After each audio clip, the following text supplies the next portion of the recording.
Pengadilan Tinggi Tata Usaha Negara, PT UN, akhirnya memutuskan proses banding sengketa informasi antara Pemkab Nganjuk dengan Koran Memo, PT Memo Kediri Sejahtera, Selasa 28 November. Dalam putusannya, PT UN menolak gugatan Pemkab Nganjuk dan menguatkan putusan Komisi Informasi yang memenangkan Koran Memo. Redpel Koran Memo Irwan Maftuhin mengatakan, Majelis Hakim telah membaca putusan nomor 137-G-MI-KI-2023-PT UN, SBY dengan amar mengadili. 1. Menolak permohonan keberatan dari pemohon keberatan. 2. Menguatkan putusan Komisi Informasi Provinsi Jawa Timur nomor 76-8-KI Provinsi, Jatim PSA-2023 yang tanggal 24 Agustus 2023. 3. Menghukum pemohon keberatan untuk membayar biaya perkara sejumlah Rp457.000, Rp457.000. Jadi hari ini Selasa tanggal 28 November 2023 sidang atas permohonan keberatan yang dilayangkan oleh Pemkab Nganjuk kepada Harian Pagi Koran Memo akhirnya menemui titik terang. Majelis Hakim Pengadilan Tata Usaha Negara, Pengadilan Tata Usaha Negara Surabaya yang mengadili perkara permohonan keberatan nomor 137-KI-2023-PT akhirnya memutuskan yang pertama, amar putusannya adalah yang pertama menolak permohonan keberatan dari pemohon keberatan, dalam hal ini adalah Dinas PLT Kepala Dinas Kearsipan dan Perpustakaan Kabupaten Nganjuk. Yang kedua, menguatkan putusan Komisi Informasi Provinsi Jawa Timur nomor 76-8-KI Prof Jatim PSA 2023 tanggal 24 Agustus 2023. Yang ketiga, amar putusannya menghukum pemohon keberatan untuk membayar biaya perkara. Itu putusan dari Majelis Hakim PT UN Surabaya atas permohonan keberatan dari PLT Dinas Kearsipan dan Perpustakaan Kabupaten Nganjuk terhadap Harian Pagi Koran Memo. Dengan adanya putusan itu, kami dari Harian Pagi Koran Memo menganggap bahwa putusan tersebut sudah sesuai dengan ketentuan perundangan dan aturan yang berlaku. Karena informasi yang kami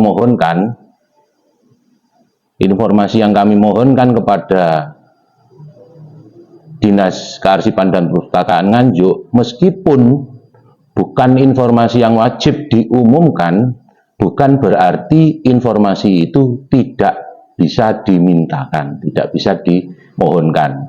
Jadi itu yang perlu digarisbawahi, karena dalam persidangan Pemkab Nganjuk terus berulang-ulang mendalihkan bahwa informasi yang kami mohonkan adalah informasi yang tidak wajib diumumkan, dan parahnya mereka menyimpulkan bahwa informasi yang kami mohonkan tersebut berupa rap proyek dan dokumen kontrak proyek adalah termasuk informasi yang dikecualikan, padahal tidak ada aturan di pasal perundangan atau aturan manapun yang menyebutkan bahwa rap dan dokumen kontrak adalah informasi yang dikecualikan. Nah, dengan putusan ini, maka kami akan menunggu itikat baik dari Dinas Kearsipan dan Perpustakaan Kabupaten Nganjuk untuk menyerahkan informasi yang kami mohonkan, karena dalam amar putusannya Komisi Informasi, Majelis Komisioner Komisi Informasi yang meriksa perkara permohonan sengketa informasi kami, dalam amar putusannya salah satunya adalah meminta kepada Dinas Kearsipan dan Perpustakaan Kabupaten Nganjuk untuk menyerahkan informasi berupa RAP proyek dan dokumen kontrak pembangunan gedung layanan perpustakaan Kabupaten Nganjuk. Apabila kewajiban itu tidak segera dipenuhi, maka kami akan menempuh jalur hukum selanjutnya. Ya, kami akan mengajukan permohonan eksekusi nanti. Permohonan eksekusi kepada Pengadilan Negeri Kabupaten Nganjuk untuk mengeksekusi informasi yang kami mohonkan berdasarkan amar putusan dari PT UN Surabaya. Karena dalam Undang-Undang Pers, kami diamanatkan untuk menyampaikan informasi dan berita berdasarkan ketentuan-ketentuan perundangan sampai dengan kode etik jurnalistik. Sehingga dalam membuat produk jurnalistik berita, kami berusaha mencari sumber data valid dan kompeten. Salah satunya adalah dengan mengajukan permohonan informasi kepada badan publik terkait.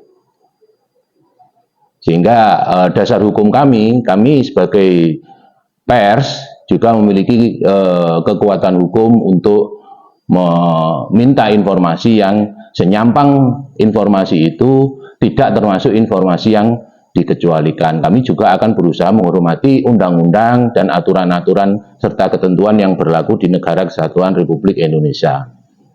Hanya saja mungkin ini akan menjadi pembelajaran bagi kita semua bahwa fungsi pers sebagai kontrol sosial dalam hal ini mungkin adalah pengawasan terhadap lembaga pemerintahan maupun badan publik. Ini harus dijalankan tentu sesuai dengan ketentuan perundangan yang berlaku.